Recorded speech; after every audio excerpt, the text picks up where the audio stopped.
All of the food we eat and much of the clothing we wear comes from plants and animals that are raised on farms. Farms are different in type, in size, and even in name.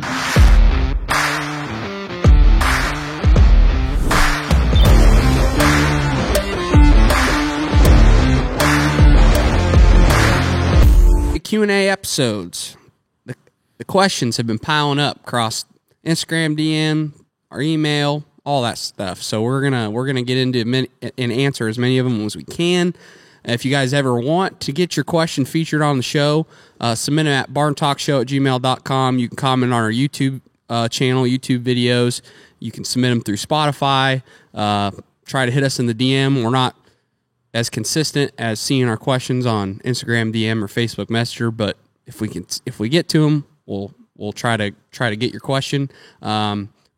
Feel free to pay the fee, guys. If you get any value from the show, share it out with your friends, family, co-workers, employees, team members, whoever. We're trying to rate. It's kind of the ticket to admission to watch or listen to the show. Feel free to leave us a review on Spotify or Apple. Thank you to everybody that's been doing that. We're up to 6 very much.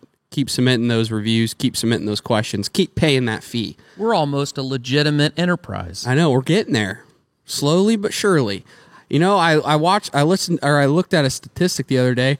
We have, I think, 52% of our audience listens on Apple and 47% listens on Spotify. But Spotify users or listeners are kicking your Apple's ass as far as how many reviews they're putting in. I know it's because it's easier on Spotify just to rate, but you don't have to say anything. But hey, Apple guys, look at you. I know I'm getting some competitive. Baiting them. Instilling some competitive nature in them. Nice. I like it. Yeah. I like it. Just kick Spotify's ass. Get those numbers up on Apple, guys. Yeah. We need an executive assistant. Well, yeah, probably. It'd be a good idea. It's hard. I forget about it. And today I got on TikTok and there's I don't know if I've ever answered a message on TikTok.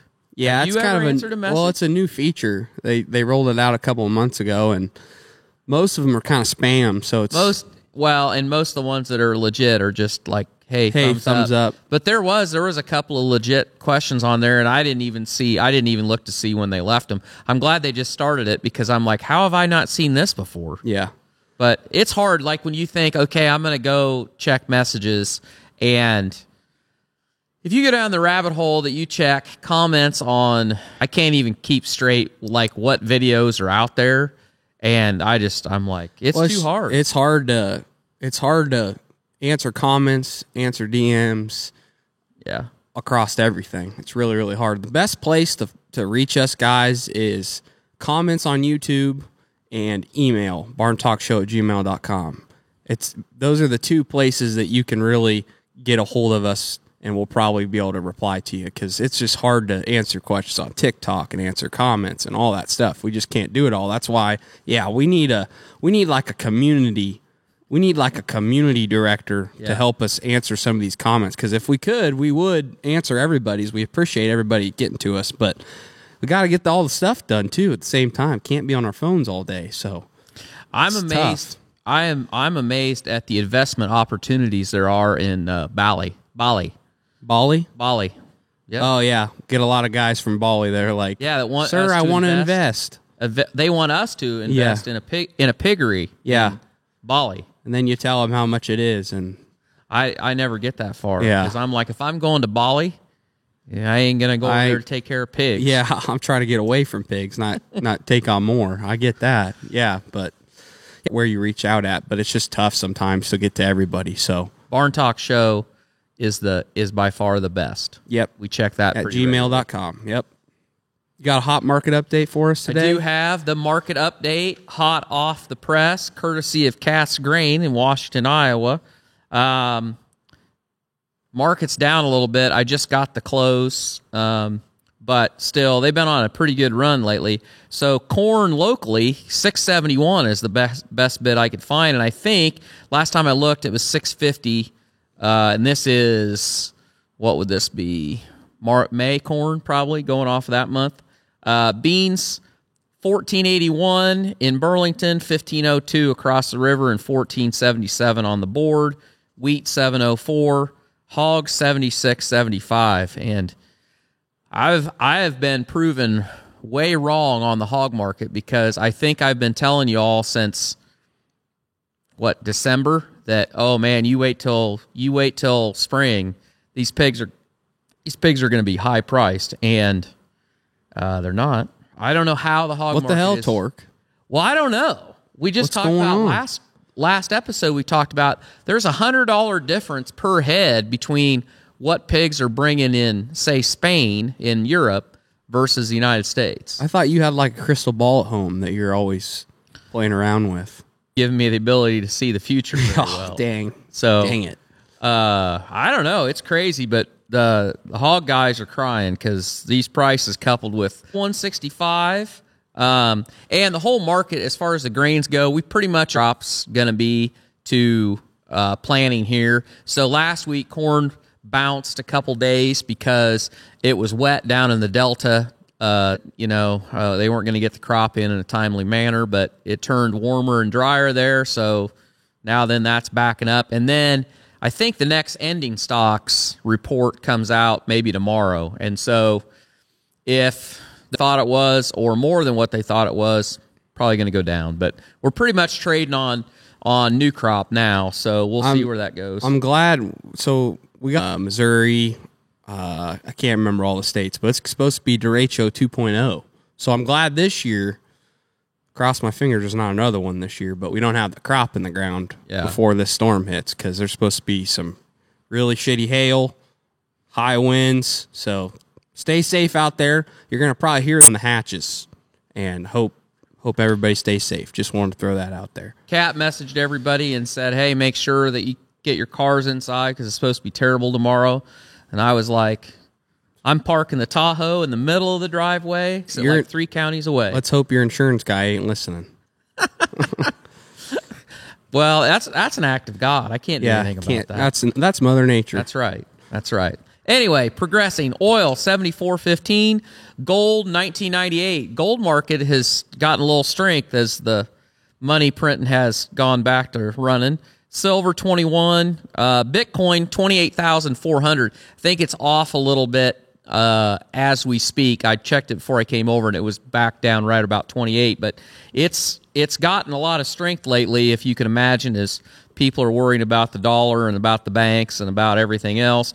Ethereum 1778, Tesla 197. So Tesla will probably have record sales. Well, no, they will have record sales for the first quarter in China over a year ago, and over what they sold in the fourth quarter. It looks like their production's ramping up. A good chance that by the end of 2023, the Tesla Model 3 will dethrone the Toyota. Is it the Camry or the Corolla? I think it might be the Corolla that is the best-selling. May dethrone that, which that would be quite an undertaking if it happens, and hopefully the stock market will reflect that. So that is the market update. That was hot. That was some hot when we were looking for questions, and there was a guy that said he's been following along since you started talking about Tesla, and he's very happy that he actually purchased some. He's kind of a Tesla fan like you are, and feels damn good about that, where he's at right now. So, well, I appreciate that. I hate for anybody to go off of what I say without doing their own research. Well, I don't think he.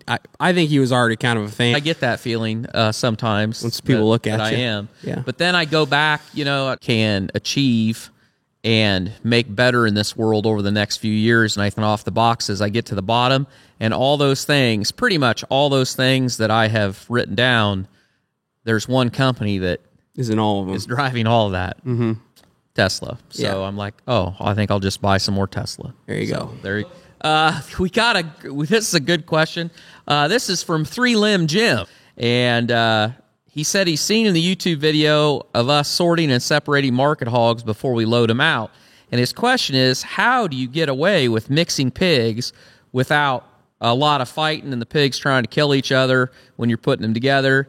He said, your genetics must be a lot calmer than mine. If I mixed pigs the day before loading, they would be a fight to the death. Yeah, tutorial. And if you mix pigs at all, I mean, you can mix them when they're young because they're getting used to everything. Like I'd say a week or two when they're in the barn, you can pull a pecking order established, and you put a pig that's not in that pen in another pen, he is going to get his ass whooped because that's just in their nature. So you try to avoid that.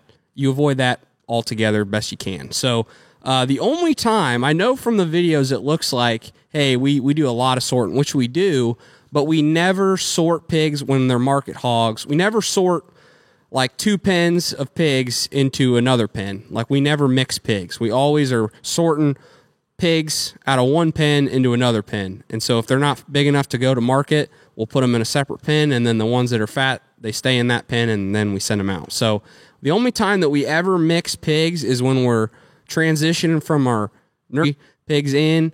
We overstock the barn, and then 2 months in, we'll take those overstocks out, open up the pens for 4 pens running together, and that's where you have to mix pigs to make sure that the numbers come out right per pen, the pig space. But other than that, we really do not mix pigs at all. We don't. I know from the videos we do a lot of sorting, but we don't mix pigs because obviously we know that if you do, it's going to be a shit show. And I mean, you'll have your occasional pig during loadout that will try jumping the gate, or he will successfully jump the gate, and you just try to sort that pig out when you're done loading. But yeah, really, we don't really do that because it's not the responsible thing to do. So yeah, I think the reason that people get that, think that, is because we run those 4 pens together or 5 pens together. So all of our buildings are set up to where an individual pen is like 33 pigs to a pen, but each pen, the gate, there's a 9-foot 6-inch gate at the back that divides each pen on the other side of the feeder,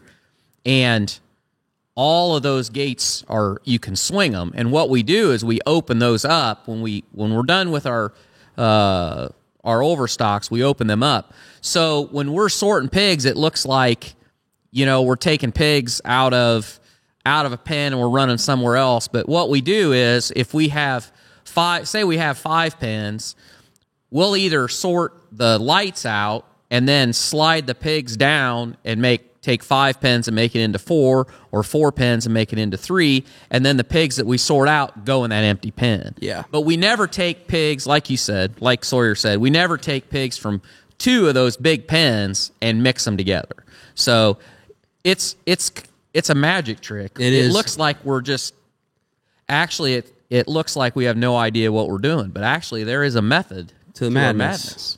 That's right. We're magicians out here. Just making it happen. Right. We got all kinds of tricks. Making something out of nothing. Yep. So, yeah, don't ever mix pigs. Not a good idea. We try to avoid it best we can. And the genetics are all PIC. Yep. They're all PIC genetics with their Duroc boar. So if doesn't matter what barn we're in, that's what we're running. Gilts, though, are always a pain. I find gilts, I've worked with, in my experience working with pigs, gilts are kind of the biggest assholes. They're crazy. They're crazy, and they're moody, and they like to move how they want to move. So we could make some generalizations over that, but we're not going to, because we are smarter than that. So Gary asks, what is wrong with your ceilings in the hog barn? Why are they sagging? Why do they look like that? We get this question across every platform we're on: TikTok, YouTube, Instagram, email. Everybody always asks, why the hell do our ceilings look the way that they do in our barns? Well, because we build them ourselves. Actually, no, that's not true. So all of the ceilings in our buildings are plastic. They're PVC, and when you're building a hog shed, you have a choice. Back years ago, I would say up until the mid-90s, pretty much you had 2 choices. You could put a steel ceiling, or you could put an aluminum ceiling in, and both of them had their... Aluminum was more expensive, but it was considered a rust-free ceiling, though it wasn't, because around your inlets or any place that you got condensation, aluminum will corrode. And the other problem with aluminum is it's very thin. They roll it just as thin as they can to keep the cost down. But then, mid to late 90s, they came out with a product. The first product that we sold, it was called AgTough. It was actually made in Israel to start with, and now that market is taken over to where I'm sure it's made over here, and there's multiple companies that make it. But it is a PVC product, and it has the same. You can get it in about any corrugation you want. So what we used is, I think that's 9-inch on center ribs, so it matches up with what most people would call like machine shed steel. It's the same profile as that. And all the screws are stainless steel. And the reason they're sag to it is because we are installing that. The trusses on a hog building are on 4-foot centers, not 2 foot, not 24 inches. We go 48 inches on center. And so between those trusses, when you blow in 8 inches or 10 inches of insulation, you get some sag in it. And then the other thing that causes it to look funny is if you put that product up and it's 50 degrees outside, when it gets to be 90 degrees in the summer, it expands quite a bit over the length of a 200-foot room. So it gets more wavy. And if you put it up, say you managed to put it up and it was a decent day and it was 60 degrees, well, it won't get quite as wavy when it gets hot. And when it's cold, like when the building's down in the low 60s, it'll be pretty straight. But people see it all the time, and they just assume that like it's a steel ceiling and the trusses are sagging, or some idiot didn't put any screws in it or whatever. But it's PVC and won't rust. The only downside to it is if you get somebody in there that's really aggressive with a power washer, you can blow a hole in it. And we've had that happen. But it's also very easy to fix in the fact that you can cut a 4-foot chunk, pull the screws out of that section, put a piece right over what's there, and then screw it up, and you'll never know that there was anything wrong with it. So that is the deal. Yeah, I'd say it's probably, I mean, it seems like it's the industry standard, though. I mean, any other barn that I go to, it seems like PVC ceiling's kind of the standard. And yeah, I mean, there's a method to the madness for everything. And the ceiling, the ceiling's the same way, you know, stainless steel screws, and we just don't want that thing to rust. Yeah. Life of the barn, less Right. maintenance. It's all about less maintenance, man. When I was selling barns, guys would always ask about it, you know, and I would just tell them straight up, if you are a meticulous person and you're anal retentive and you need to be able to walk down the alley and look down there and have that ceiling straight as an arrow, then you should probably put aluminum. But if you can live with a little sag and you want the least amount of maintenance that you can do, then go PVC. The only thing I guess I would say that is become an issue that some people may not be using it is the fact that I've heard that in like sow units, insurance is getting to be a really big deal because between snow collapsing some of these mammoth buildings and units that have had fires, there are some insurance companies that I think, and I don't know about finishers, but I think in sow units, they're not allowing them to put the PVC ceiling in because if you did catch a barn on fire, that ceiling, it isn't so much that it burns because from what I've seen, it really just kind of melts. There isn't much flame to it, but your insulation that's above that, if you're using treated cellulose, there's no fire stop there. So if you get a fire going, it's just going to go like mad. Mm-hmm. And so some people may not be able to use that anymore just because of insurance reasons. So yeah. Anyway, knock on wood. We don't have one of those. Right. You're up. I'm behind. Oh, this is a good question. This is a question that all of America wants to know, and I'm horrified to know the answer. Donna asked, when's the horse coming?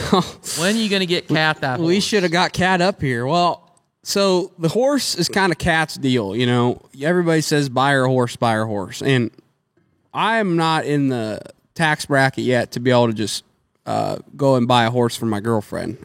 So it's going to be her deal, at least for the first one. So I think this summer she's got the funds saved up. She wants to build some fence. She's got to get the fence built first, and I think we're going to work on that project this summer. We got to get the horse stalls built here on this west side of the barn.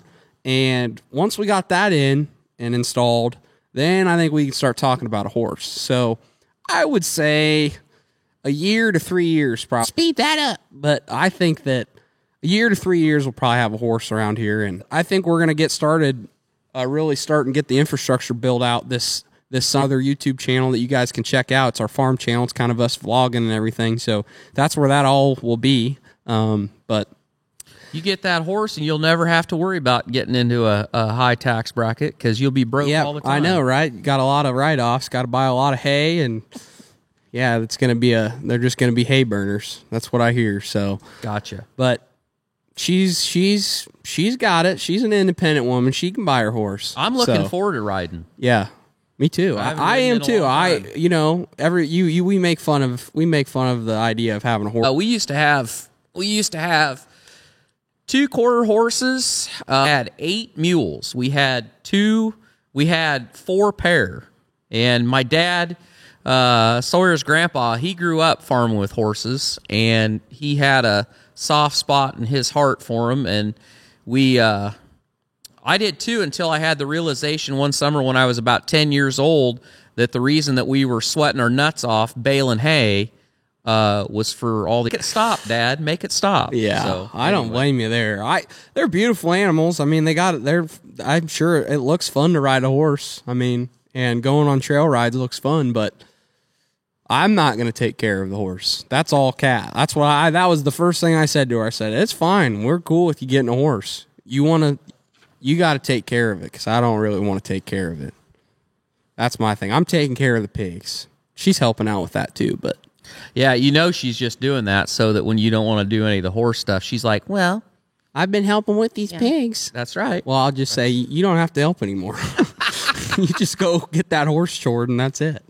There you go. Even though she's great help, she does a great job. But maybe she'll do both out of the kindness of her own heart. Not only is she great help, Sawyer is so much nicer when she's around. Like when we load pigs and Kat helps us, he doesn't throw his panel at me or try to hit me or throw me down the pen or anything like that. He's so polite. I'd say the same for you too.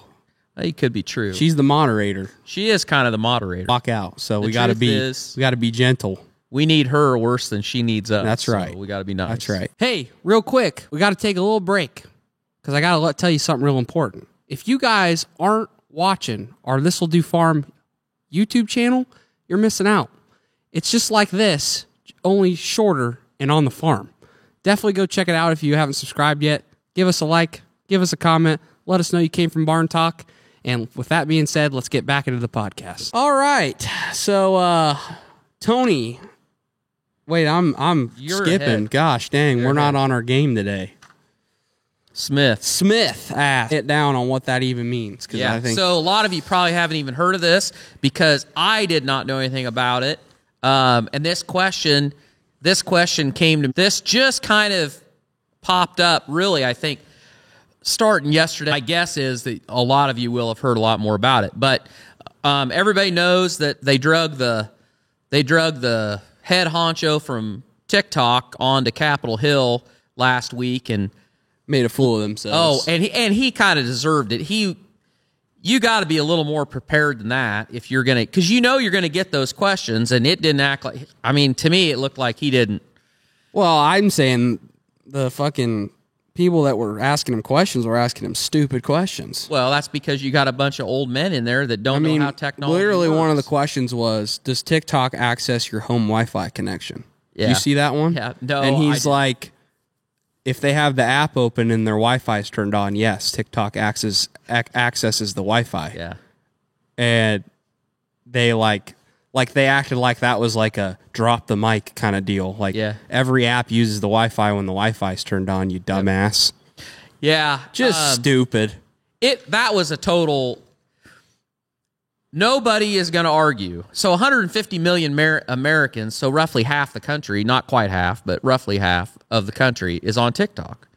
And I don't think there's any of them that will tell you that they don't realize that TikTok is owned by a Chinese company, and there's a good chance that their data is getting used, sold, whatever. And this whole, dragging him up there, a lot of this was about getting sound bites and we should ban TikTok. And I don't think anybody's going to argue with you that your data is not safe using the TikTok platform. But the thing that nobody talked about, which this is what they should have talked about, is your data safe on any social media platform? And yeah, I was going to. Who is the biggest miner of data in the United States? Maybe not the biggest, but the one that nobody thinks about. The U.S. government. I mean, they're spending a shitload of money on AI to help spy on whoever they want to, whenever and wherever. Mm-hmm. And there is no data that TikTok is getting from you that Meta's not getting from you. Google. Twitter's getting from you. You name it. Well, I was going to say, my thing with the whole TikTok ban is one, I think Mark Zuckerberg is lobbying hardcore to get TikTok banned because it's a threat, and he wants all these people to come back to Instagram and Facebook. I mean, I think that's what's really happening. And if you're a creator on Facebook, they had a really nice monetization, some features on there that they're actually taking away now. And, they're taking away bonuses for Reels, and they're taking bonuses away for videos. And I think the reason that he's doing that is because he's realizing, I think he already knows that he knows TikTok's going to get banned, so he feels like, I don't have to pay these creators anymore to make Reels on Facebook or Instagram. So I'm just going to take this away because I know TikTok's going to get banned and I don't need to pay them anymore. That's what people are saying. Well, I don't know if TikTok will get banned, but that's what people are saying. The other thing that I thought was so funny, it's to your point too, is like, yeah, all these other platforms are taking your data just like TikTok. They just want to highlight that TikTok's owned by a Chinese company. And I don't agree with what China is doing, obviously. We are not very big fans of China on Barn Talk. But they're using that as the big headline. But don't kid yourself. If Mark Zuckerberg had the chance to sell off our data to China for the right price, he sure as fuck would, probably. If he's not already. If he isn't already. So this idea that, like, these other companies are, clean as the they're wind clean or the as snow. Yeah, it's bullshit. They would sell your data off if they aren't already, like it was nothing for the right price. And so Google, Facebook, Meta, Twitter, all that shit, they're doing it. YouTube, they're all doing it. And it's scary, but I mean, I don't know. I just think I think it's funny. I think they're totally just going after TikTok. And I think the lobbying is unreal. I think Meta is really, really trying to lobby against TikTok and get them banned. Yeah. That's the fire behind it, I think. Yeah. And I will say, as far as a national We security, better not post this on Facebook. Well, maybe this not. podcast. Yeah, get flagged. So, as far as like a national security threat, I'll be honest, I'm not sure as to the quality of data that the Chinese are able to mine from TikTok. Me ranting about needing a Snickers bar or watching us load pigs. I mean, I don't know what they're getting as far as the quality of data that you can say that they're getting anything that is dangerous towards the United States, but it really doesn't matter. The point of all of this is to say that, so you would think, as fired up as all these senators were and congressmen were, that, oh man, there would be a bill to ban TikTok. However, there is not a bill to ban TikTok. There is a bill that has been put forward, and the main co-sponsor is Lindsey Graham. And Lindsey Graham's got your best interest in mind. But the person that surprised me the most, lastly, is from our home state, and he's been in Congress longer than voted for Chuck, and now I wish I wouldn't have, because if he can't figure out, are on it, they're either libs or Republicans that are not good for a whole lot. And I'm sorry, we can get into the whole Chuck Grassley thing, but I'm really disappointed that he's even listed on this bill. Anyway, what it does is it does not ban TikTok specifically. It gives the President of the United States, through the Commerce, go after any entity that they deem to be a national security threat. And by that I mean social media companies, print, television, social media, video games, podcasts, whatever, and any electronic payments company, Binance, Coinbase, Kraken, you name it. Now, what that has to do with this is... So it gives the president what? What power does he have on those companies? So, like, literally, pull the plug. On any of those, down. if it doesn't agree with what they... If they deem it to be a threat to national security, they can shut it down. They can shut it down. And the other thing is, it says in there, language in it... Bill called. The Restrict Act. Restrict Act. That's what it's called, the Restrict Act. It has a line in there about... So in other words, what they can do is they could go in and say, oh, well, YouTube, you can't send Barn Talk their payment this month. Not going to pay them. Because their content is a national security threat. Right. I'm just using that as an example. Yeah. Well, I know, but yeah, it's a good example. The other thing is, what does it mean past? What does it mean past transactions? Maybe it says current. Past, current, and future transactions. And it is not through an elected body. It is through the Commerce Department. And the Commerce Department, the people that run the Commerce Department and work there are not elected officials. They are appointed. They are not elected. And they would report to the office of the president, not through Congress. And anything that they do, language in the bill as it's written right now, is not available through a Freedom of Information Act. So you can file, like if you want information about court cases or a lot of things that the government does, different agencies do, you can file that question through what they call a Freedom of Information Act to request that information. So if you were banned and you wanted to figure out why you were banned, because they don't have to give you a reason. This act says that they don't have to go through that. So even if you file a Freedom of Information, this is not associated with accountable to it. Yeah. So pretty much... Corrupt motherfuckers. And I'll tell you what, here's why I honestly have hope that this isn't going to see the light of day. Because on Twitter, I saw somebody who... they are extremely liberal. They are way down the rabbit hole of they're socialist. All of that. And they were just going nuts about it, saying this can't happen because can you imagine what Donald Trump or Ron DeSantis would do to the LGBTQRXT movement? Community if they had this, because they're right, and I will agree with them. Yeah, I don't agree with their politics, but 100% agree with them. It gives way too much power to a president, right? Sitting president, whether it's left or right. So if you have liberals out there that are thinking far enough ahead on this, they realize that, oh yeah, when Joe Biden has this power, that's all fine and dandy.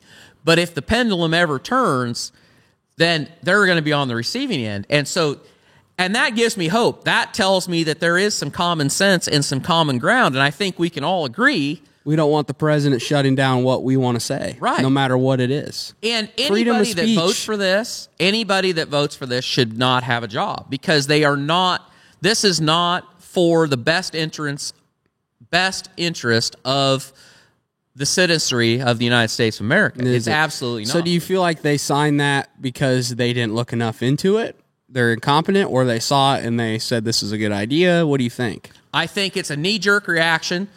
So one of the things, I didn't make this phrase up. Somebody did. I'm sure this is out of a book somewhere, but they say you should, in politics, with political groups, never let a crisis go to waste. Well, that's what they're doing. So the TikTok thing is hot and heavy, so let's fix it. Let's fix it. Let us take care of it. You as citizens, you're really not smart enough to know what's right for you, but us, the political class, we know what's best for you. Don't worry about it. Just let us take care of it.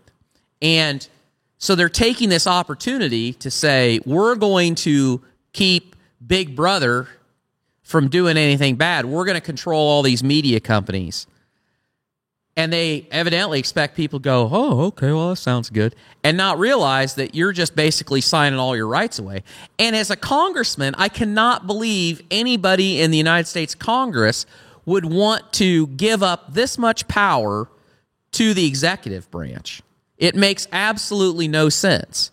And so to end this up, what really pisses me off, among other things, is I went to...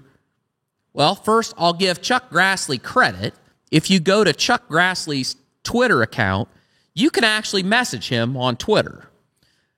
Joni Ernst, you can't message. She doesn't have it set up that you can message her. But you can Chuck Grassley, which I'm sure he doesn't read them. I'm sure some staffer reads them. And the message I sent him was basically that I was kind of embarrassed that he would sign on and be a co-sponsor of this bill. And I just said, you're better than this, and the American people deserve better than this. And I'm sure he didn't read it. Fuck yeah, Torg. Well, but it's Tell true. him. And I told... It's true, though. It is. I messaged Joni Ernst, too. And I'm going to get on the... You know, every one of these congressmen and senators have a website that you can go and leave messages. And I'm telling each and every one of you, I don't know if this thing is going to make it out of committee or not. It's called the Restrict Act. But get on the horn, send your email. You know, National Corn Growers, I'm a member of the National Corn Growers, and one thing that they're really good at, and I don't always agree with their politics either, but anytime there is an issue in front of Congress that has anything to do with corn, as far as exports, as far as regulation, anything, I mean, they're on it. They're emailing and texting every member they have, and they have the link to that person's congressman, whatever state they're in, and their senators, and they have like a boilerplate, and they're like, send this, and then put whatever you want to put with it, you know, make it your own, send it. Well, somebody needs to be doing that on this, because every single one of us, and there's 150 million of you out there that are using TikTok, and I think it'd be great if they can say to TikTok, you need to disown it, disinvest from it. We need to bring the servers to America, and we need to get the Chinese out of owning it. I'm fine with that. If you can make that work, that's fine. But this is not the way to do it. No. This is 100% not the way to do it. Mm-mm. And this is the kind of shit that goes on and nobody talks about it. That was my point. I went to Chuck Grassley's Twitter thing. He's got all this stuff about what he's doing and what bills. Nothing about this. Joni Ernst. Well, what's being covered right now on the national news? What do they want to? What do they throw in our face to distract us from a bill that could completely and utterly take away from our media rights as Americans? School shooting in Nashville.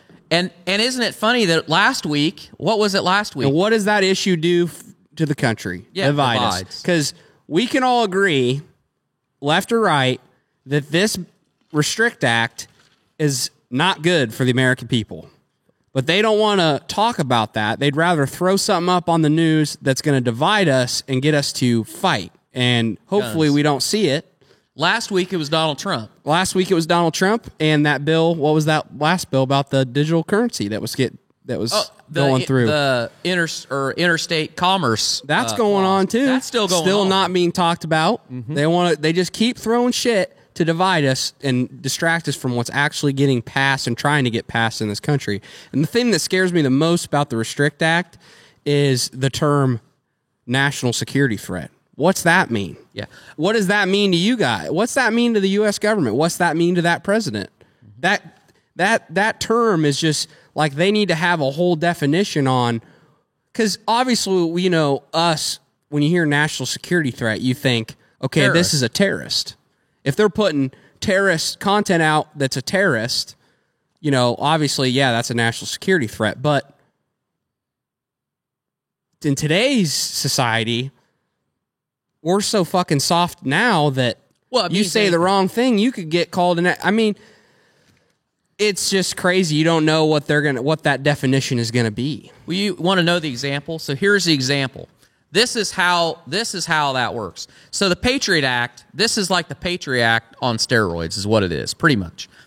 But when you say national security threat, okay, well, the pushback on this is, well, it's only if you're a foreign whatever, foreign national or you have foreign ties or something like that. Okay, we put out a podcast. And some group that is labeled a threat to national security comments on our podcast. Somebody else replies to their comment, and then somebody else replies to that comment, and then we reply to that comment because it's getting traction. Now then, we're connected to a national security threat. So now we're probably So now we're a problem.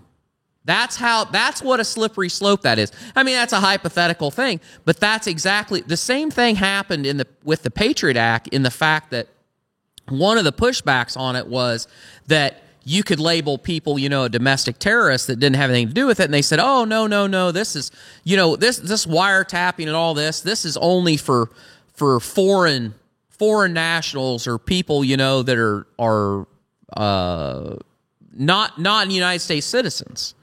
However, if you're a United States citizen and somehow, some way, you're on the same platform or within the same message thread as somebody that's a terrorist, now we need to investigate you. We need all your calls. We need all your emails. We shouldn't say message thread. Comment section. It's better. Yeah, you might be, because if you're in a message thread with a terrorist, that's probably not a good thing. No, that's. But not if you're in the thing. comment section and you didn't know that that's a terrorist at the comment section, yeah, you're kind of.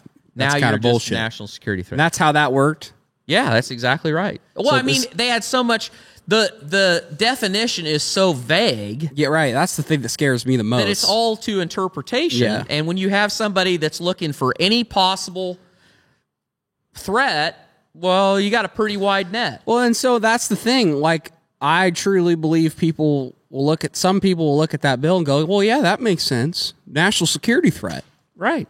But if you've looked at how our government has reacted on situations in the past 3 to 4 years, I don't trust that word in bills that they put in, because I don't know how you guys are going to define that. If you put a clear definition on what that meant, I would feel better about the bill, because obviously shutting down terrorist content, probably a good idea. Get that off the internet. But if it's a national security threat to go with your politics or whatever that is, that could be bad. That could be bad. So we've done a good job of hijacking this Q&A and turning it into a hot topic. I know that I was thinking this should have been a hot topic. The answer to that is we don't think very damn much about it. I don't think much of it. Fuck that bill.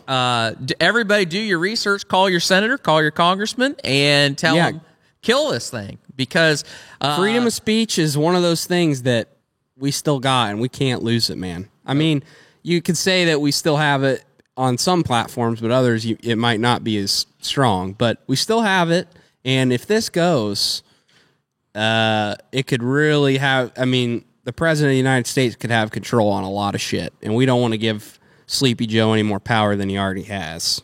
Have you seen the video, Sleepy Joe's video of his handler, like his guy I'm assuming it's a Secret Service guy, although the guy was kind of portly, as he's bringing him down the ramp, and it's a hot mic, and somebody picked it up, and he's like, okay, down the ramp, Mr. President, we're going to go right here, and we're going to turn to the right, and these people are from the... He's basically telling him every last thing. He's like, go to the blue mark, Mr. President, go to the blue mark, and we're going to say hi to all these people, and I'm going to be right there beside you, and I'll help you get started. Oh, man. I mean, they literally I'm sorry. It's fucking how elder can abuse. you literally, how can we, I think it's just become the new normal since he's been president, but it's just so not normal. It's so not how it's supposed to be. The idea that our fucking president is just, I literally think he's got something going on with his brain. Oh. I think he's just old and he's got either dementia or something. Like, I genuinely believe he is not in the right state of mind. My 99-year-old father, before he passed away, had more cognizant abilities than what Joe Biden has. Like, I could take him to the doctor's office, and I did not have to walk him in and say, Dad, now you're going to go up there to the counter, and that lady's going to ask you for... I didn't have to do that. I held the door for him, and he walked in and go and do what he needed to do, and I didn't need to stand there and tell him what to say. I mean, literally, I see that's something that's... Any of you out there that have an elderly parent that you spend a lot of time with, you look at Joe Biden, and you know that walk that he has and the way he acts, I'm not shitting you. My father, at the very end of his life, had more control of his faculties than Joe Biden does. And that is fucking scary. It is fucking scary. There's no other way to say that. I know. It's not right. And that wasn't a question. That's just an editorial statement that I'll give you. We went on a detour. Let's reel it back in. Yeah. Ryan asks, any tips on negotiating a nursery contract and approaching neighbors about manure, and basically just tips of somebody that's getting into building a nursery that hasn't done that before? I would say for a nursery contract, I know in our system, we do wean to finish, and that's kind of how our integrator does things. But there's guys that do have a couple nurseries, and they got it kind of dicked because they're on a wean to finish contract, but they get paid for overstocks. So every single pig that they put in that barn, they get a $2 a head when it goes out. And when it goes out, and they're getting paid a contract for wean to finish, and so they do 6 groups a year. And that's an extra $50,000. So you get, yeah, I mean that's way more money than a regular wean to finish contract, because that overstock bonus is phenomenal. But I don't know what system you're going in. So if you can work out that deal, dude, try to get that deal. Try to get a wean to finish contract, grow some extra pigs, overstock the barn 6 times a year. Take every single pig out, you'll get $2 a pig, plus your wean to finish contract. You're going to be making like $150,000, $160,000 a year, which that makes things pencil a lot better. But I'm sure that's pretty rare to get. Yeah, I'm sure that's very rare to get. And I think he's talking about building a dedicated nursery. I know. I would say, I don't know. It really just depends on what the integrator's needs are. I mean, do they need nursery? Do they need more production in their wiener pigs? They need more space for that, because that's going to be the biggest thing for them. And the hog market right now is not the greatest. I don't know if people are trying to expand or not. Because the thing is, they got to be like what we had Rob Brenneman on the podcast, and the way he did it is he'd build sow units. He'd build a sow unit, get finishers, or get nurseries, get finishers, and then when he had more guys that wanted to build more nurseries and finishers, that's when he was like, okay, we got room to grow and go build another sow unit. So if there's not a sow unit to fill your nursery, then they're probably not going to just give you a contract right off the bat. But if you put some interest in there, and there's enough guys that put interest in there that they're looking for a contract, maybe they'll build another sow unit, and then you can get some pigs. But it just really depends on what integrator you're going for. I mean, it's all about needs, but I don't know. That's more of a dad question. You handled all those contracts when you were working where you worked previously. So, Well- any tips there? Yeah. So as I think about this, I mean, nursery contracts are no different than wean finish. It's really what the traffic will bear. So if you're lucky enough that you're in a place that there is the need, that they need the space, then you're in a better position than guys right now around our area. I mean, I'm just happy that they bring me pigs, because it's like there's a lot of barns sitting empty. So the dynamic has kind of changed between, like I would say, there's some people that are in the boat that there really isn't any negotiation because there's more space than what's needed. So you're just lucky that somebody will give you a contract. Mm-hmm. But if you're far enough down the road that you know you're going to build this shed, and you guys have come to that agreement that they want it and you've got the place for it and you can do it. If I was doing nursery, one of the things that I would 100% want to talk about, at least in those negotiations, is, one, how much time do I have between the time the last pig leaves in a group and the first pig comes off the truck? Are they giving me 3 business days? Are they giving me 4 business days? Are they giving me 3 business days, but if I dump on Friday morning, they want to bring pigs on Monday afternoon? Yeah, because you got to turn around that barn. That's a good point. Got to power wash it, get there's everything nothing ready. worse than, having them call you and I mean, there's what you can do and what you can't do. And on a nursery, when you're turning it that many times a year, and I guess that's another thing I would want to know, how many times a year are you going to turn this barn? And I would want that in the contract. I would want to know what is the maximum number of times that you're going to turn this, because your biggest cost is probably power washing and Vaccinating and LP gas. So there's a big difference between, am I going to run 6 groups a year through here, or am I going to run 8 groups a year for me? So am I going to get these pigs and they're going to go out of my nursery at 60 pounds? Or am I going to get these pigs and then they're going to say, hey, we got to fill these finishers, and they're going to pull pigs that are weighing 35, 40 pounds, and then turn around and say, hey, you got to get this washed in 2 days because we're tight on space. That's the time to have that conversation is not after the first group of pigs goes in the barn. The time to have that conversation is before you build that barn. You want to know what is the maximum number of pigs that are going to go through here as far as turns. How much time am I going to have between groups to get it washed? And then I would put in there too, I would want to know, say you get in a situation where you are getting pigs from a sow unit and it is absolutely decimated by some disease. And it is the 15th of January, and it's 10 below zero is the high during the day. And you got a 4,800 head nursery, and they're bringing you 500 pigs today, and then we're not weaning tomorrow because the sow unit's in bad shape, and we might only fill you with 2,400 pigs, and you got to keep that thing at 85 degrees. Are they willing to help you out on your utilities? Is there any negotiation on that? And there probably isn't. I'm just telling you, there probably isn't. But if you're in a position where they need the space and the barn's in the right place and you've got the management, maybe there is negotiation there. Because if you can negotiate it that, hey, worst case scenario, you can't bring me enough pigs to fill this barn completely and you expect me to keep it at a certain temperature, I want some help on paying this LP gas bill, because that can be a real mother trucker.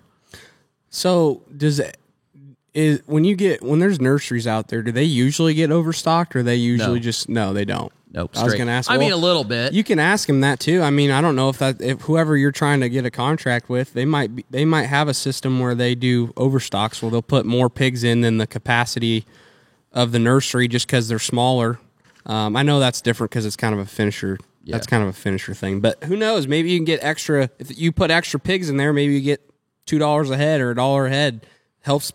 It's a nice little bonus if you can work that out. So I just asked. Doesn't hurt to ask. You never know. But yeah, those are all really good points. Way better points than I had. But you got a lot of experience. So Hey, I'll give you one more. I'll give you one more nursery building tip. And this actually is, I wish I could take credit for it, but I can't. So I sold a guy a nursery west of Washington that feeds for a different integrator down here. And, you know, I went in there and I had a panelized building, which is really, really tight, you know, just had windows in it, no curtains, 4,800 head, straight power ventilated barn, plastic flooring, dry feeders, I think cup waters in it. But the way that building was designed, the panel sections, the building itself set right at the same level as the plastic flooring. In other words, they poured the pit, and you had your sill plate, and your sill plate is right at the same level as where the plastic flooring is going to lay. And he didn't want that. He wanted the concrete guy, he wanted us to adjust the height of the building so that the concrete guy poured a 6-inch lip, a 6-inch footing on top, or a 6-inch stem wall, or maybe it was even taller than that. But basically what it did was it kept that panelized building up off of floor level so that even though that's all sealed, the chances of getting moisture up into that cavity and underneath your whiteboard and all that, he wanted that up to keep it out of all the crap. And we ended up doing it. And I thought that was a really good idea. Some people don't like that because that concrete wall will sweat because obviously there's no thermal break. And I don't know if he put foam insulation around the outside of the building to keep that from happening. But I think from a longevity standpoint, that might be something to look at. I know if I was building a nursery, I would think about doing that because that interior wall is going to have moisture against it all the time. So anyway. plastic mats, rubber mats. I don't think you'd have to have mats in a nursery if it's plastic floor. Yeah. And that's the hard thing because we do wean to finish, but they're kind of in finishers. So we don't have a nursery built like a nursery, I guess. So it's hard for me to give you caretaking tips because you kind of ask just any outside the box thinking, whether it be building or taking care of them. I don't know. I was thinking mat feeding. I was thinking they might have mats because you should. I mean, I would think in a nursery you would want to do it just like we do. You got brooder heaters too, or no? No brooder heaters or brooder heaters? Most of them are heat lamps because it's hard to get a brooder heater that'll put out a small enough Well, keep them clean, I guess. Keep them clean. I think you would want mats in there to mat feed those pigs. Yeah, well, that's what I think. I think mat feeding's great. I would say pull pigs. If you've never been in a nursery or worked with weaned pigs, man, pull pigs when they're falling back because it just helps everybody. Helps the fallback pig, helps everybody else in that pen so that they don't get sick or get an ailment from the fallback pig. And just keep up on your treating, that's the biggest thing, I guess. And I don't know if you want to do your own vaccinating or not, but just know vaccinating's a backbreaker, so wear a freaking back strap or something, or wear a belt, and get a bifold panel, make things a little bit easier when you're vaccinating. Or you can run them down the alley and shoot them with both hands. If you're Sawyer's height, yeah, doing a nursery might not be the best thing for you. Yeah. You're not really built for. I think if you're 5'6" and 7/8" like me, or 5'7" or whatever I am, I think I'm getting shorter as I get older. I don't know, but I'm a lot better at dealing with wiener pigs than Sawyer is. Because if you're 6 foot tall or taller, it's a long ways to go to get a pig, and there's a lot of pigs to go get. So just keep that in mind. Yeah. But that's all I can really think about outside the box thinking. I could tell you a lot more if it was weaned if you had a finisher that you were doing wean to finish, but just nursery, I just don't have a lot of experience with that. and I just don't. What about manure? Oh man, I guess that just depends on the farmer. I guess if you know that farmer has, you know, hog barns and he has hog barns and he's got some extra manure and nobody else is using it and he can't apply more manure to his field, I guess I would just say make it easy for him. Make sure you got good equipment that you can haul it. Make sure that I don't know, you just got to do the little things right. Like I'm just thinking if somebody wanted to grab manure out of our barn, like what do? Well, they're efficient. They're running all day. They make the best use of their time. They're not here for 3 days running tractors on a farm. It's 1 day or 2 days they're here and they're efficient. They're nice. They don't make a huge mess. They don't blow up the building. That's also good. Don't blow up the building. Don't do a shitty job. And what, they pay for the hauling. They don't pay for the manure. They just pay for the hauling of the manure. So you don't. That's how we do it around here because there's just so many guys with manure. I don't know what it's like in your situation, but I don't know. I would just say if the farmer is kind of anal about everything being clean, just try not to leave a mess. Try to, if it's close, that's the other thing. If it's closer, he might be more inclined to do it. Because if it's just, like I said, I think if it takes a long time for you to get the manure out, it's a bigger bitch on his part because he's got to constantly go in that barn and check and make sure that those pigs are staying alive and there's enough air moving through there, you know, because it's a job for him too to make sure that barn's got the right ventilation going, right? And the longer somebody's pumping manure out of a barn, the bigger risk that you have of something happening. So that's just something to keep in mind. I think I got the feeling that his question was that he wants to build a nursery, but he doesn't have any ground for the manure to go. Oh. And he's trying, like, how do you approach a neighbor about taking manure that may not have ever, like, doesn't have manure? You know, like, how do you sell it? Oh, man. How do you sell it? And my answer to that is today. I don't know. Is there anybody out there that doesn't believe in manure? Well, I'm sure there is, but I think today it's pretty. If you're trying to get somebody to do it, just look at commercial fertilizer versus manure, and manure is a way better value today, and it's a higher quality. I would talk about if you've got a guy that will actually talk to you about it. I think what it comes down to is the value of manure and the quality of manure as fertilizer versus commercial fertilizer. I think it's pretty well been proven out. I mean, yeah, I don't think you'll have a problem getting rid of that manure. If there's a lot of grain farmers around your area and you say, I got some manure, I got this much manure, do you want it? And they just pay for the cost of hauling. You don't have to pay. They don't pay you anything for it. You make it easy for them, and they make it easy for you. I don't think you'll have a hard time getting rid of it all. I mean, where we're at, when you say manure, people want it. It doesn't matter. There's a lot of people that want manure. They tank it 10 miles. Yeah, from the building to where it goes on the field. They're hauling it in tankers, and then they're loading it. They're pay for that manure, and that is one of those deals that. It really depends on some large grain farmers. Well, they don't even have to be large, but if you're dealing with a grain, he very well may pay you something for it above the cost of hauling. However, like where we're at, there's plenty of people that know the value of it, but because it's a plentiful resource and buy it, that pay more than what the cost of hauling is. So, and I would say if you really got to sell yourself.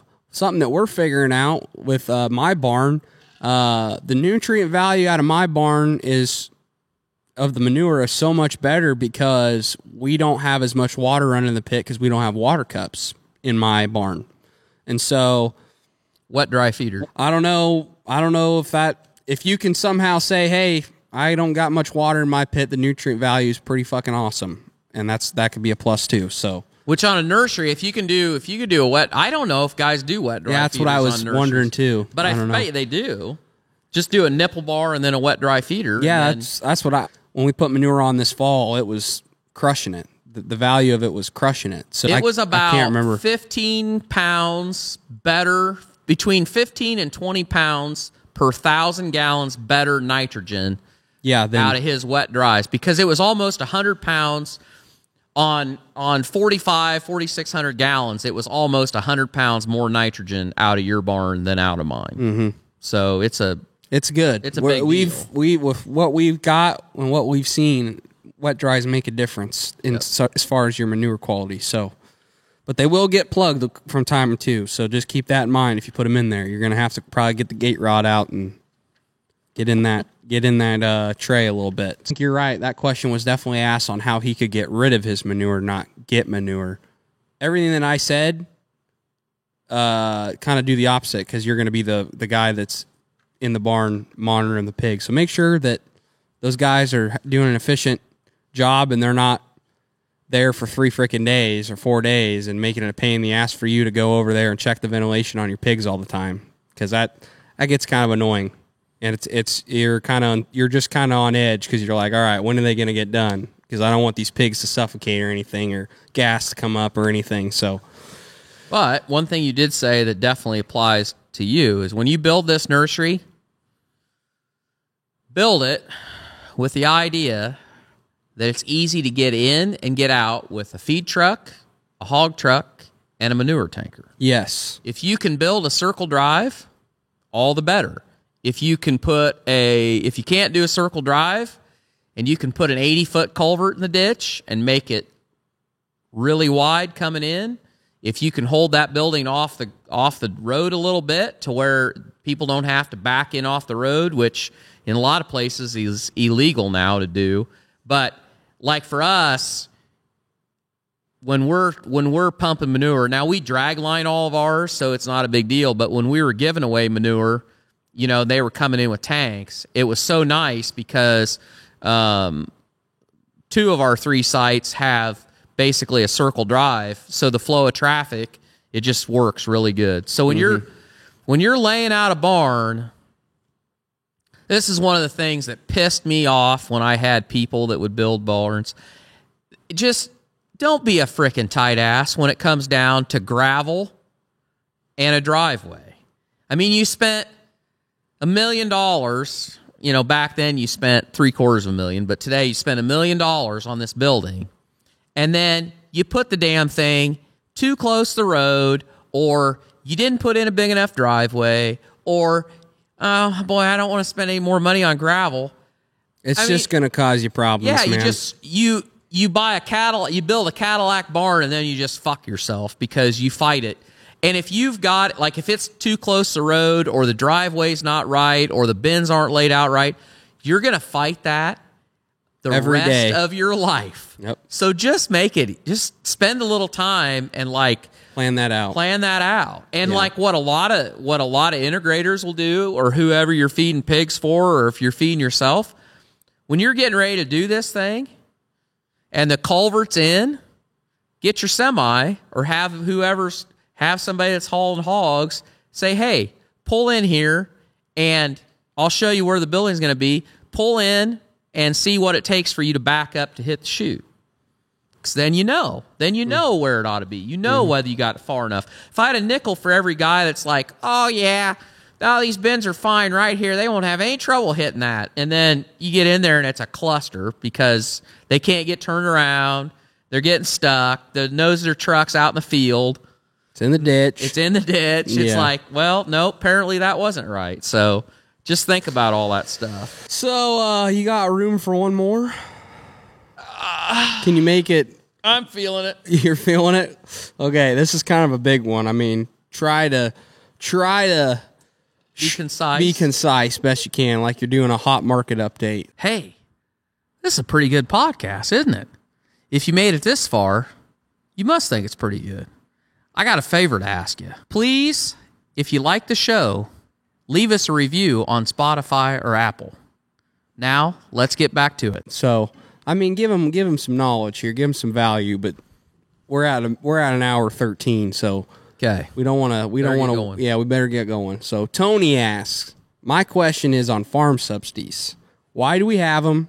If I would start a business and things didn't go well, the government probably wouldn't give me money to prop up my business. Why do farmers get subsidies?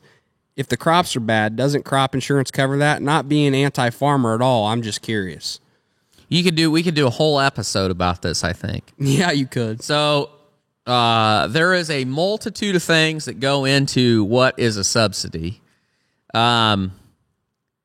So the United States government is one of the biggest players of the like carrot and the stick kind of thing, because at its core, and most of this I would say is kind of in the grain part. Like, I don't think about the hog business as having, there isn't much for subsidies in the hog business. But when you get to the grain side of things, you know, you're right in that crop insurance is there, but government. In other words, part of the price that you pay for crop insurance, that's not the actual full price. Stop it to help lower the rate, and the idea is they do that with the hope that as many people take a huge loss and go bankrupt. That's the idea. And I guess you could take this all back. The whole idea of this, the whole subsidy thing, you can take that back to, I'd say you could take that back to World War II. So at the end of World War II, Europe was starving. And this isn't the first time that happened, because Europeans basically had a famine at the end of World War I because their farm economy collapsed. They didn't have enough food. They didn't have enough. There wasn't enough for yields. They don't seem to really fucking learn, do they? No, they're having that problem right now, but we haven't got time to go into that. Yeah, right I'm just now. saying. I just wanted to throw that out there. So the United States government was they saw that, and kind of as a reaction to it, they knew, basically they wanted to make sure that we had a stable food supply in the United States. And through the Depression and coming out of the Depression as part of the New Deal and all that, there were all these programs, and I think that's when the FSA office and the conservation office, I think that's when a lot of that stuff started. Somebody can correct me if I'm wrong. But the idea was that they wanted to kind of backstop farmers so that the United States had a dependable, stable food supply. Okay. So now you fast forward. Today, we're in this realm of, one, you have government bureaucracy. So you have programs and you have departments, and they have so much money to spend. And if they don't spend that money, they lose that money. And you have these programs that get rolled into the Farm Bill because somebody sometime thought they were a good idea, and nobody has a line item veto, so that crap just stays in there. But you also have programs that get started because they want to incentivize a certain behavior. And I'll give you a perfect example for that. So here in Iowa, there is a program. I think this isn't just in Iowa. This is in a lot of farm states. But through the FSA office, they have incentivized people to put what they call buffer strips, which are grassed strips by any creek, river, big gully, whatever, with the idea that keeps, if you have erosion, if you have a heavy enough rain that it carries dirt out of your field, and that dirt could have fertilizer in it, rather than that dirt getting dumped right into the river, it has to run through this filter strip of grass, and the grass acts as a natural filter to where the sediment, the fertilizer, anything that comes off that field stays in that grass, does not go in the river. Okay. That just makes sense. So you're like, well, that makes sense. People should just do that. Well, they probably should, but they don't necessarily do it, because if you're renting farm ground and you're paying X number $100 an acre for it, you want every acre you can get. So the idea is the government stepped in and said, okay, we'll pay you a certain amount of money to incentivize you to add these conservation practices. So that's basically a subsidy. And then we'd like more cover crops. So there's a subsidy that you can get a percentage. You can get like a rebate on cover crops that you plant. You can get a subsidy. You can get a kickback if you build windbreak. You can get, I mean, there's a whole list of stuff, but I would say the biggest subsidy that farmers get is probably that offset to what the premium is in crop insurance. And I'm not going to tell you that it's right or wrong, because I think that over time, a lot of these programs have evolved a lot like a lot of social programs have evolved, where it's really hard to get it all sorted out and know what's important and what's not important. But today, commodity prices are high, and very few farmers are using like the loan program or sealing grain or getting commodity loans or anything like that. Not many farmers are doing that because commodity prices are high. Now, if we go the other way and commodity prices get really low, well, then you can make the argument, okay, are we going to try to help farmers to keep a steady and reliable food supply? Well, I don't know if all those programs directly affect that or not, but that's the reason. I guess that's the reason why that's all there. And we could debate about what's right and what's wrong, but that's my answer for today, I guess. Yeah. I don't know. I don't have a lot. I mean, you kind of hit on all of that, but I mean, I don't know. He's talking about, if I were to start a business, things didn't go well, the government probably wouldn't give me money to prop up my business. Right. But I mean, most subsidies for farmers, you have to do something to get that money. Right. I mean, you have to put up wind turbines, or you have to get buffer strips put in. I mean, most of the time you're not doing nothing. You're not getting something for nothing. Yeah, and I just say, if you're a poor enough farmer that you're going to go out of business, if you're a poor enough farmer, a subsidy's not going to save it. Yeah, I don't feel like gonna save you. I don't feel like they really save you. I don't feel like they save you out of a mess that you created. I think it's more of it just like most of these subsidies are an incentive for a behavior that the government wants you to do. Yeah. I'd say, with the exception of crop insurance, because crop insurance is subsidized. And I didn't explain that very well. So for somebody like us, which we're very blessed in the fact that we live where there's some of the best soil there is in the world right around us, and we have consistently very good yields and very consistent yields on our fields. So for us, crop insurance is a very reasonable product, and the return that we get, because our average yield over the last 5 years, or even our yield over the last 10 years, is pretty consistent. You might get a bad year here and there, but really it's pretty consistent. So when I go to buy crop insurance, my premium for, say, 75% coverage, which would be 75% of my proved up yield, it's really not very expensive. And my guess is that the amount of subsidy that the government's paying on that is not very great. However, if you're somebody that lives or you farm where the ground is marginal, or you farm somewhere where you don't have a consistent yield, your proved up yield is not very good. So crop insurance doesn't really help you much, because your average yield, which is what they use, that you can buy 50%, 70%, 75, 80, 95% of what your proved up yield is.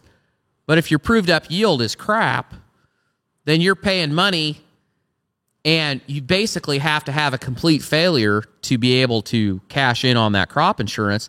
And then all you're doing is guaranteeing yourself a loss because the level of insurance is not enough to cover your cost. So crop insurance is it's not an end-all, be-all. And it doesn't work for every farmer out there in America. Work for every farmer. It's not available for every farmer out there in America. So this idea that every farmer gets saved by the government and they just get free handouts all the time is kind of bullshit. Yeah, it's not really true. It's bullshit. So, yeah, but I appreciate the question. Yeah. I'm glad that he submitted it. And you guys continue to submit your questions at barntalkshow@gmail.com. But before we end this, I know we run long. Dad's got a few other words he's got to say because he just hasn't got enough out. So, right. Two things. So my golden nugget for you today is... I wish I would have came up with this quote, but it's so true today in what we talked about is power corrupts and absolute power corrupts absolutely. And that bill that we talked about today is just an absolute invitation for absolute corruption. I mean, it just is. And seems like that's a trend. It is, continues absolutely. To happen. Our elected officials have too much power. And they're incentivized to take more power, and we need to put our foot down on that. And while I'm bagging on politicians, I'm going to say this: on TikTok, there's a guy, and what's his name? Jeff Jackson, Senator Jeff Jackson, Senator Jeff Jackson from North Carolina. And I didn't know. I'll be honest, he's a Democrat. I did not know that. If you watched his TikTok, and he's on TikTok, if you watched his TikToks, you'd never know whether he was a Republican or Democrat. And I don't know his politics. I don't know, somebody that lives in North Carolina might be, that son of a bitch. Yeah. That's fine. But whatever. But I will say this. What he's doing as far as getting the word out about what is going on in the Congress, what he's working on, what is shared with him, how he talks to his constituents using TikTok. And so how every single one of them should be. That's right. He is setting a great example. He's letting the American people know what's going on. Yeah. Presentation that the American people deserve. And we desire it. I mean, we want that. We want that kind of shit. Yeah. And he follows our Barn Talk on TikTok, too. So we got to say sometimes. Sounds like a sharp guy. Yeah, sounds like a good guy. Yeah. Sure, he drinks good whiskey, too. Oh, look at that tie-in. So speaking of good whiskey that Jay sent us from Kansas. Anyway, I got a box in the mail today and him some merch. I know. So he sent me a bottle of TX whiskey, blended whiskey, and he said, this is a good mixer. And I intend to mix it. And what, Jay, if you're listening, message us at barntalkshow@gmail. I'm going to use this to make ranch water. Yeah, he said the ranch water was pretty good with that, too. So the other one's High West, and I have had High West. I have not had this of the whiskey today, but the next whiskey tasting that we have, I'm going to have a batch of ranch water, and we're going to sample the High West. And Jay is an awesome guy, as is all of you, because I'll tell you what, I say this all the time. I love doing the podcast. Fucking love doing this. And we have the best people that listen to this show. You're all awesome.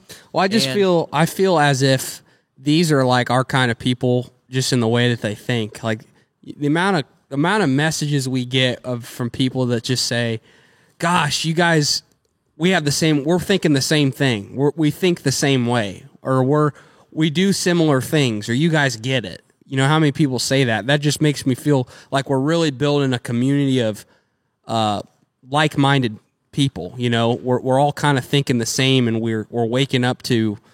We don't take a lot of surface level shit. We actually I love the kind of people that are getting attracted to watching or listening to the show, and we really appreciate all you guys. Seriously. Because I love hearing from you guys. We love hearing from you guys. It's awesome to see. It's good when you...